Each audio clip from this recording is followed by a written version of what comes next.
Many thanks for staying tuned. It's still the conversation on Lagos television. On October 10th every year, all attention is shifted to the celebration of World Sight Day, although today is also commemorated as the World Mental Health Day. But of course, today we're sticking with, talking about the eyes. And of course, the theme for this year is Children Love Your Eyes, meaning there is now an emphasis for children to actually love and take care of their eyes. And so we have an ophthalmologist in the house this morning whom together we'll take a look at this and also perhaps also call the attention of parents to how best they also can monitor the eye health of their children, because oftentimes we also make certain mistakes when it comes to caring for the eyes of our children. And joining us today is Dr. Ibukunoluwa Adeogun. He's a consultant ophthalmologist at the Lagos State University Teaching Hospital, LASUTH, Ikeja. Thank you, doctor, for being here on the program today.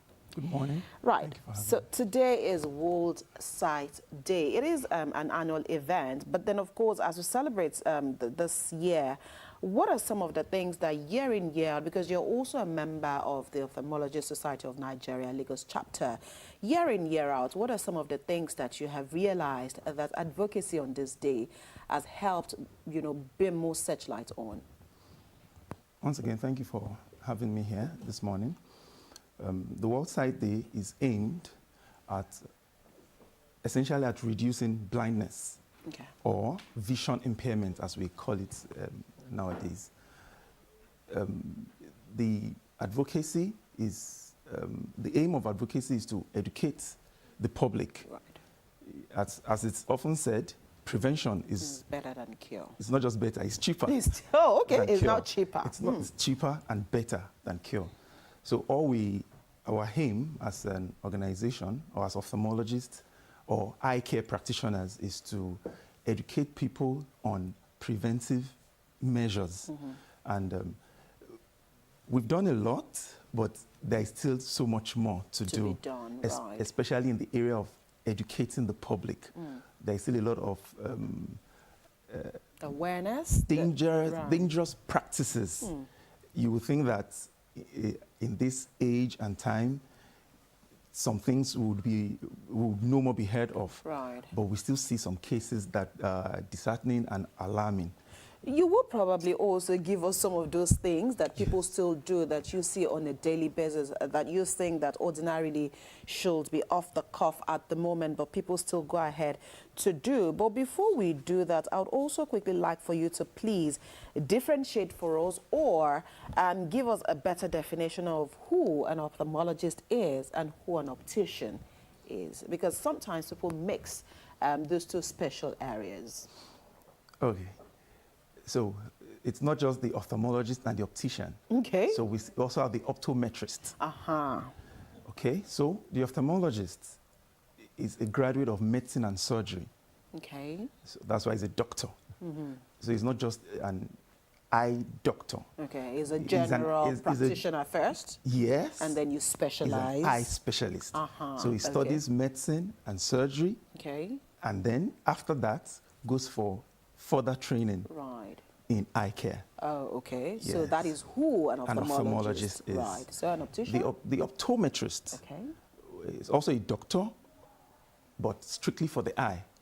He's not a graduate of medicine and surgery. It's optometry. And, optometry, opto, the eye, metry, measurements. So if you look at the name, the profession is called, you say the doctor of high measurements. But globally, they do more. Yes, and they tend to Are be they doctors as well? They are called doctors. Okay.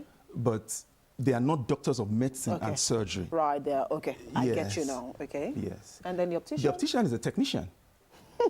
And that probably is the most common. Yes. Okay. The optician is a technician that is trained in cutting glasses and other things that we call orthoptics. So the optician is a technician whose major role is probably to cut glasses, frames, fitting, measurements. There are a lot of measurements. Right, and then probably also medicated glasses. Because again, sometimes you find people wearing glasses that are not medicated. Yes. They're just, now there's a name that you used for them, if I remember, because you're on your screen. Yes. The blue light. Blue light. Yes, the blue light. You need the blue light because of the screen and all of that. So now you've cleared this. So an optician is just a technician. Whose role? Not just a technician. He is a technician because they are trained in taking measurements, fitting of the lenses, which is also quite specialized. It is. Okay, so now we have an ophthalmologist, we have the optometrist, and then we have the optician. But of course, there's three of them. Their specialty is eye care. Yes, we all work together. You all work together. Okay. Advocacy, do you have a further clarification on the optician?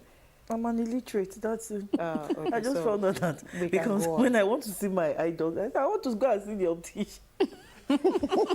So when next you're going, you're actually going to see an ophthalmologist. Yes, ophthalmologist. But you might encounter an optometrist. Okay. Yes. Right. Okay. So the optometrist ideally is trained or should know the limits of. Right. I like your choice of word. Should know the limits of. But sometimes how far they can manage. You find some professionals going off their limits. Yes. And then making an incursion into another person's area of specialization. All right. Okay. Let's move on and take a look at children and their eyes. What's an appropriate age to actually take your child for a test? Because again, some will say, why would I take a child for an eye test? Okay, so the answer to that would not be an appropriate. As soon as a child is born, ideally, you should have the eyes examined. Okay. So that is why we're advocating for primary eye care to be incorporated into primary health care. Okay. So that there is some level of training or an ophthalmologist available in what we call the primary health centers to take a look at that child's eye because it's routinely. Very important at birth. Yes. Because you can actually at that time notice any kind of malfunctioning or any impediment at that point in time. Because I know that is not something. I know that at childbirth, there's the audio test that people do, but I don't know if we're big on the eye test here in Nigeria. Are we big on it? Well, because of the nature of a child, the limitation to communication, a lot of ophthalmic examinations or ocular tests is subjective. I have to ask you, what do you see? So because of that, we have to do more for the child's eyes. Okay. Yes. So we can't afford to wait to notice things. What we're advocating is that, yes, we will still continue to talk to parents to be observant about their children's eyes, but as much as possible, we want to have routine eye checks. So when you say for routine, children, should it be a child is born at birth, before the child is discharged from the hospital, if possible. Somebody takes a look at an ophthalmologist takes a look at the eye comprehensively. Peradventure that is missed, what will be the next appropriate month or year for you to do that? As soon, well, if that is missed, we don't want to restrict people around age. But if a mother or parents, so today's thing take Children Love Your Eyes. Children Love Your Eyes. We are not calling out to the children. Yes. It's actually a call to everybody that's involved in eye care. Right. Guardian, parents, teachers, grandparents, nannies, so that if any one of these people observes something that looks like, take for example, there's something we call the cat eye reflex. You have a child in the dark. Each time a light passes by or there's a glimpse of light, it has this yellowish brightness that gives back to you like, you know when... Like a cat. Like a cat in the dark. That is a very sinister sign. It's something very serious. Do you understand? Right. Yeah, so if a mother notices that, we've had cases where parents notice and say, they are not aware, they didn't know it's something serious. And that is something that can cause blindness. Wow. Yes. Going back to examination, we have a condition called retinopathy of prematurity. Can you break that down, please? Yes, so that is an eye defect that is associated or in which the baby is predisposed because he is born prematurely. Oh, okay. Not because of the mother, but because the child is born prematurely. Okay. And part of the necessary treatment... Sorry to cut you, just to buttress that, would a jaundiced child probably exhibit what you've talked about now? A child, because you said premature, and so a child who's also born prematurely but who also been diagnosed with jaundice, will a child have that condition? Okay, so where I'm going is not something that not even an average doctor would notice. Okay, so it has to be a specialist. Yes, I'm going back to the question of what age, what is the appropriate age to start examining the child.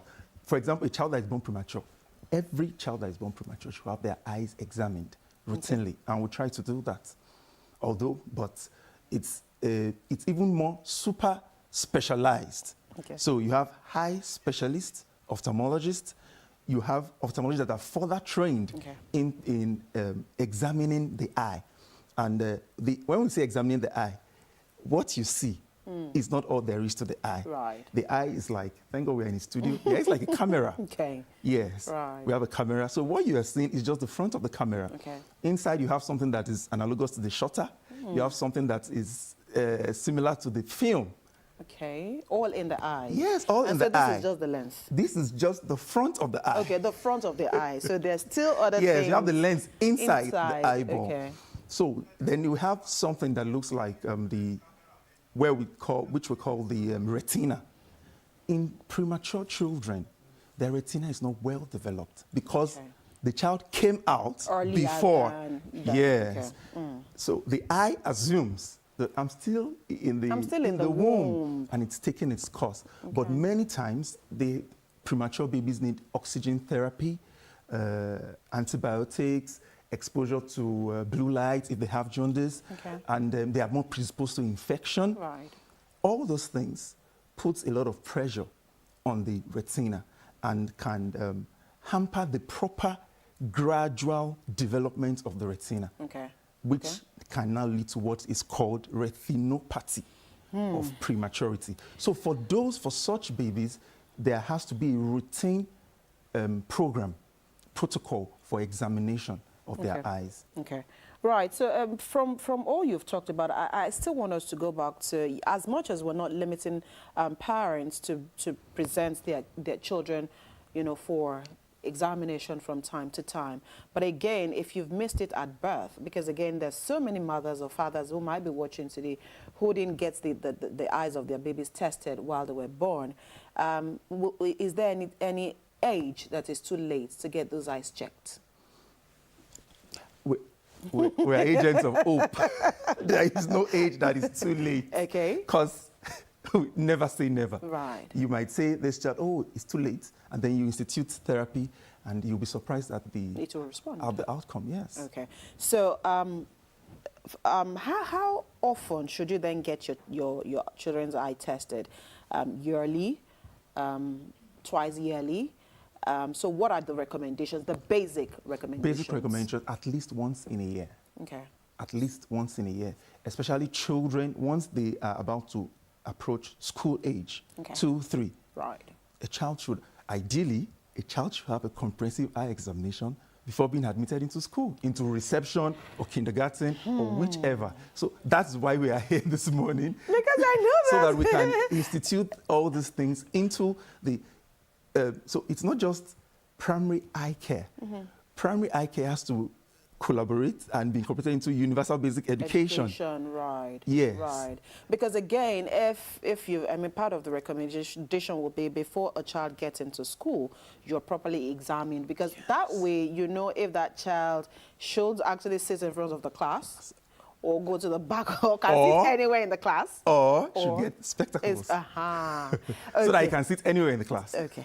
Because again, there's this myth that I'd like for you to correct, and people will say, oh, why would a child wear glasses at a very young age? Yeah. And so people would always naturally not want to subject their children to that. But that could also be a form of correction. It's not valid that you have to wear glasses all your life. Glasses a corrective measure. Good.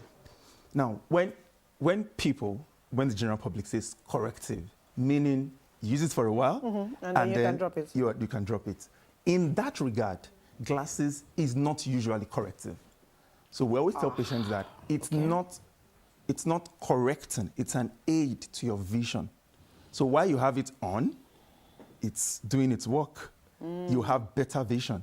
When you take it off, you go back to poor vision. Okay. But for children, it's more delicate because the need for glasses and use or not to use can have far-reaching consequences.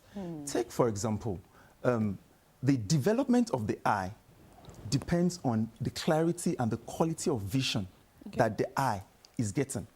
So it's like a positive feedback mechanism. If the eye is seeing clearly and sending a good image, crisp, clear to the brain, the image will give a response that will encourage the development of the eye, encourage straight eyes. Right. Yes. Okay. We encourage straight eyes.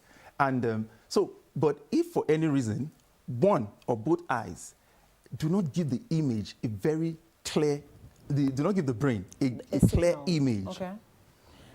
What the brain does, it assumes that, so if the left eye is not sending a crisp, it assumes that, maybe this eye is not even there.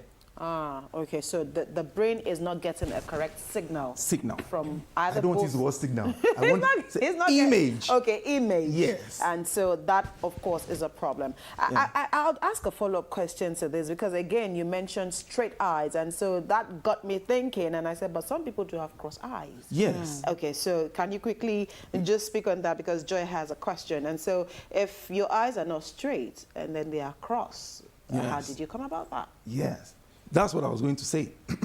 It may just be that child needs glasses. Okay.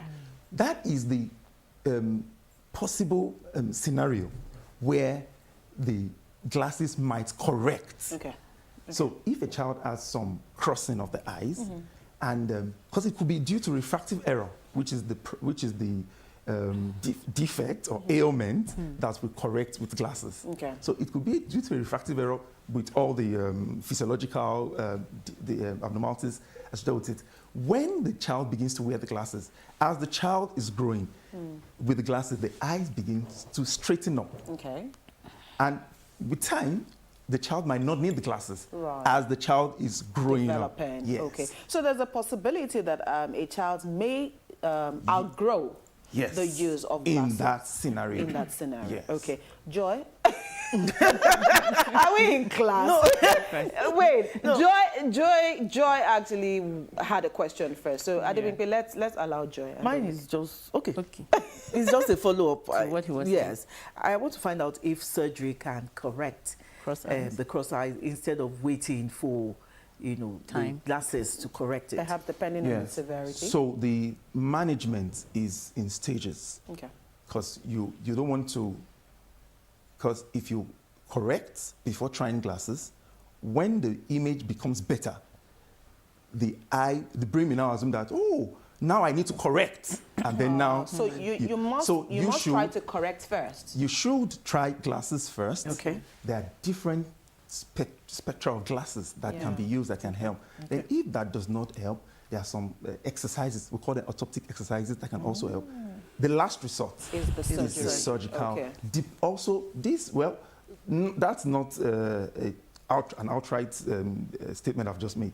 In some cases, okay, when with the examination, we take the history, we examine the child, we may realize that, oh, surgery may be the best. Surgery may just be this. So it's not in all cases that surgery are also needed. That surgery is needed. Okay. But when surgery is needed, it's better to just do surgery. Just do surgery. Okay. Joy? Okay, I want to talk about babies, let's say 0 to 6 months. Yeah. A mother who's not aware that she has to take her baby for eye test. Okay. So what are the signs that you should look out for? Like I was carrying a baby some months ago and I saw that the baby was just rolling his eyes. And I was like, is this normal? So are there signs that you should look out for, you know, to tell you that this baby needs to see an eye doctor? Good. Okay. So 1 to 0 to 1 to 6 months.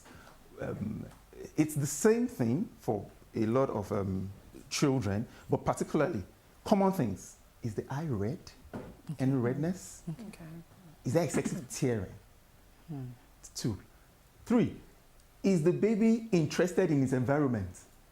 Okay. Yes. The baby, by the time a mother is breastfeeding, the child should look at the mother's eyes. Okay. The child should look at the mother's eyes. There should be some visual exchange communication. of emotions. You understand? Yes. Is there, but commonly, or more importantly, is the eye straight, as we have been talking about. You can also that. Then involuntary movements, like what the scenario just shared with us. Right. Yes. Involuntary movement could also suggest. So then, more seriously, is there any discoloration, any strange coloration in the eye, white? Is there excessive tearing? Does the child shut the eyes to light? Okay. Yes. These are indications of very serious conditions like congenital glaucoma, conditions like cataract, retinopathy of maturity that we talked about. These are serious conditions. So we want to encourage parents to be very observant. And you know, you always talk about mother's instinct. Even if you are not convinced that anything is wrong, but you just have that intuition, go and see an ophthalmologist. Right. So again, from what you've talked about, and I'd like to ask, because again, you would hear different colors of. So are we prone to a particular color here in Nigeria or Africa, where color can also be a problem? Sometimes you have people who have blue eyes. Sometimes you have people who have brown, and then it could be black. Is there, do we have a restriction here in Africa or in Nigeria where the color could be a problem without wearing contact lens? Yes. So, because we are Africans and we have a lot of pigmentation, the color of our eyes is due to the pigmentation. Okay. And that's why you are not likely to find a pure African that will have blue eyes or green eyes. But yes, exceptional cases. That's why I said pure African. Maybe it's an half caste. Oh, okay. Yes, there's a crossbreed. There's a crossbreed somewhere. Yes. Okay. But pure African, it's not likely. It's not likely. So if you observe such things, you go to the ophthalmologist. Like there is this, we call it ocular albinism. So you can have an albino that looks all dark, and then you have this bluish tinge. If you're dark, are you an albino? That's what I'm saying, that is an albino, but it looks dark.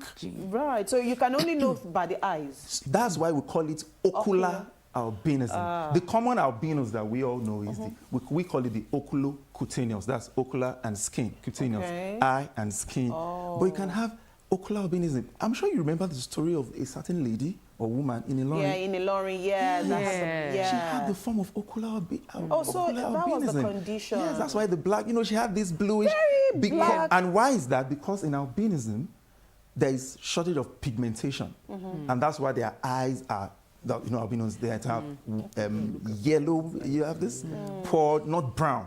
Right. Yellow eyes. And it could also be genetically, because I think you had children that also albinism is a genetic condition. Do you understand? Right. Yes. So those are the cases. So if you have a child that is having green eyes, blue eyes, and the father is not Caucasian, mother is not Asian, then we need to check. So indoor and outdoor playtime for children, does this have any effect on their eyes? Oh yes, it does. in recent times, we've noticed that there's an increase in the incidence of myopia, that's short-sightedness, short-sightedness among children. Why is that? And because of technology. Yeah, screen time. Screen time and indoor time. And indoor time. It's reasonable that screen time and indoor time are tied together. Once the child is on the screen, it has no interest in going outside. So we're having a lot of cases of myopia because as the child is developing and the eye is developing, I told you the eye is like a camera. So the same way you zoom in and zoom out, the eye zooms in and zoom out, and it is completely automated. Right. You are not even conscious of it. True. So if the child, while growing up, is always zoomed in, it limits the characteristics and the physiology of the lens inside the eye to be focused just at a short distance. Yes. Right. And that affects the child's development, So what we advocate now and recommend is limit screen time as much as possible. Encourage outdoor play. Right. In fact, in countries like China, it has become part of the education curriculum. 30 minutes play outdoors. Right. So it's important that that is also inculcated here. You have to ensure that your children have playtime outside. Because let them run around, let them play in the sunlight, let them play creative, let them see somebody from afar. Let them play in the sand. Yes, and not just phone. On yes, I know gadgets. Even our schools these days, it's on the phone, and then schools are also advancing in technology, so even in classes, they're using screens and no more writing boards. Okay, so I mean, this is really important. Yes. Are there food that also help boost, the quality of the eyes? Yes, foods that are rich in vitamin A for children, like carrots, watermelon. You know why I said because my son will not eat carrots. Yeah, that thing is not. It's not only carrots. It's not only carrots. Egg, potato. Okay. Yeah, it's rich in vitamin A. But let me quickly chip in here that the health of the eyes of the child starts from within the womb. Sure. So the mother is important what she eats. It starts from conception, antenatal care. Immunization, then what the mother eats, what the family eats, so that somebody doesn't say, "Oh, he's eating everything that is good. He's eating well," but remember that you took some strange medication during pregnancy that could have affected the child. Okay. So we want to encourage women to please go for antenatal care. Right. Take and be religious and consistent with their child's immunization. Right. Because conditions like vitamin A deficiency, measles, rubella, there are vaccines for all these. They have serious ocular complications on the children. Yes, and some of them could be difficult. Some are difficult to correct. Some are outrightly irreversible. Okay. Yes. Right. You talked about the fact that at least once a year, you get your child out to get an eye test. Would you say that at the moment, do we have enough ophthalmologists? Because I see the way you looked at me. Do we have enough to actually cater to the number of people that you're calling now? Because I know a lot of people are watching this program today, and they would also, for those who've haven't done this will probably prompt them to want to come out. Do we have enough hands who can actually take care of this call that you're making today? We all know that in the whole of the health system, we don't have enough. We don't have enough doctors in Nigeria. Right. The WHO recommends one eye doctor to 250,000 people. That's 4 to 1 million. So let's do the maths together. We're about 200 million here. So we need about 8, or at the very least, we need 800 ophthalmologists in Nigeria. I don't think we have up to 600 practicing ophthalmologists. At the moment? At the moment. In the whole of Nigeria? Yes. I know that we're about registered, inclusive of my teachers, professors.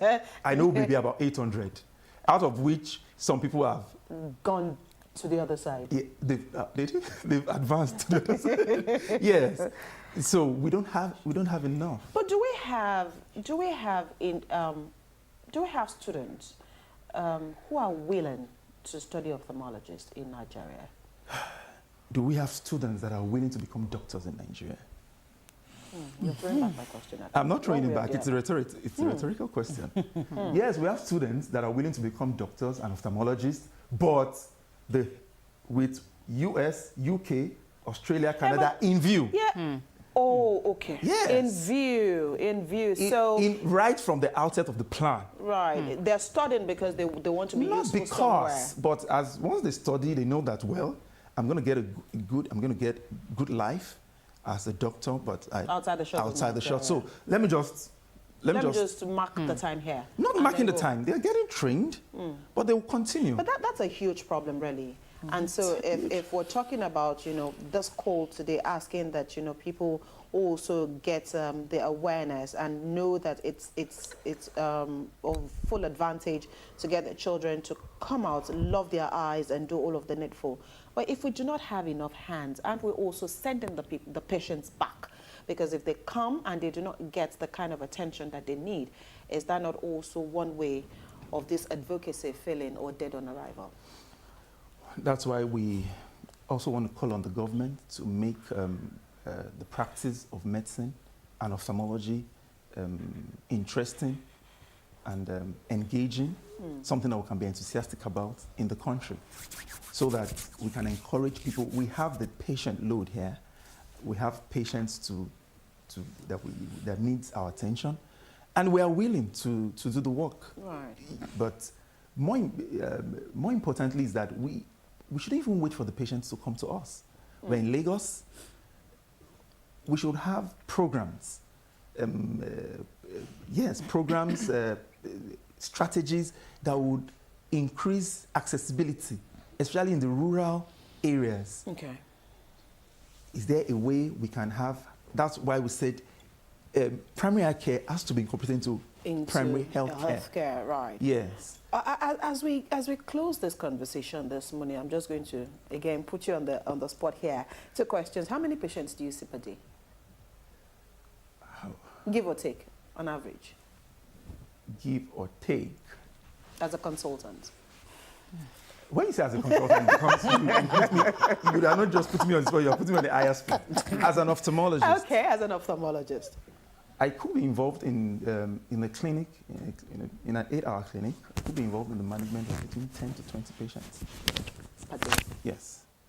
Okay, at least that's.